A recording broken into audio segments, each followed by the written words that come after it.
Good evening, everyone. I'm Lissy Bastian. Thanks for staying with us.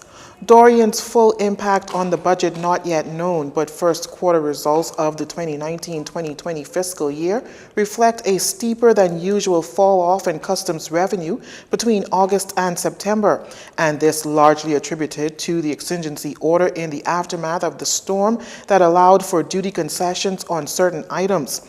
Another factor in the $3.6 million drop in taxes on international trade, the recent removal of duty on certain household items. Meantime, the drawdown of $25 million under an IDB $100 million contingent line of credit for hurricane-related social assistance and relief and restoration efforts, coupled with other planned borrowings in the first 3 months, led to net increase in government debt of $64.3 million. Furthermore, as of September, the accumulated value of the 3 arrangements established to retire external bonds stood at $155.5 million, while the 2 local funds were valued at $9.6 million. Dorian then has forced the government to revise its fiscal estimates moving forward. Those revised estimates will be part of next month's fiscal strategy report, fiscal adjustment plan, and supplementary Hurricane Dorian budget. The number of barrels of crude oil recovered from that oil spill in East Grand Bahama now up to 53,000 barrels. Environment Minister Amal Ferreira says Equinor's next step is to install monitoring wells. Of course, the monitoring wells will be at selected sites around the impacted area, and that would be to determine whether or not groundwater has been impacted by the spill. A team of more than 300 is on the ground assisting with the cleanup as acres of pine forest have been impacted.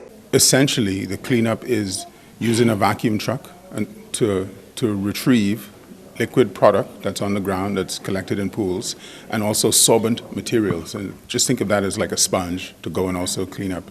And then trees that sort of have been impacted so severely that they cannot recover, then they have to be removed. And this is the process that we're doing. Minister Ferreira says since the spill, a number of animals have been treated and released after being impacted by the oil spill. 2 have become one. The National Congress of Trade Union, NCTUB, and the Commonwealth of the Bahamas Trade Union of Congress, TUC, held a conclave to announce a merger between the 2. Over the next 6 months, the new union will figure out logistics like a name. Bahamas Electrical Workers Union President and Vice President of the NCTUB, Paul Maynard, says the merger is key for the survival of the unions to have unity, especially during the tense labor battles with unions. The hotel union constantly having to go to court. The situation with NIB, right, the NIB union as well, and the doctors union. I'm having to go to court. It's ridiculous that the government, sending stuff to court. We've been able in the past to sit down and work things out. We got to be able to work things out. And these battles, according to Mr. Maynard, are not only affecting the unions, but the country at large. The court is costing the unions. It's also costing this country.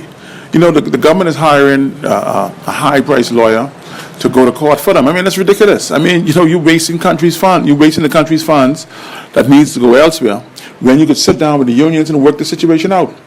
We're not unreasonable. We're not here to break the country down. It's because we got to live here. Now, this merger seems to not be a happy union, as there is mixed reviews amongst the members of the 2 unions about the unification. There's skepticism, right? Because we have a lot of bad blood and stuff.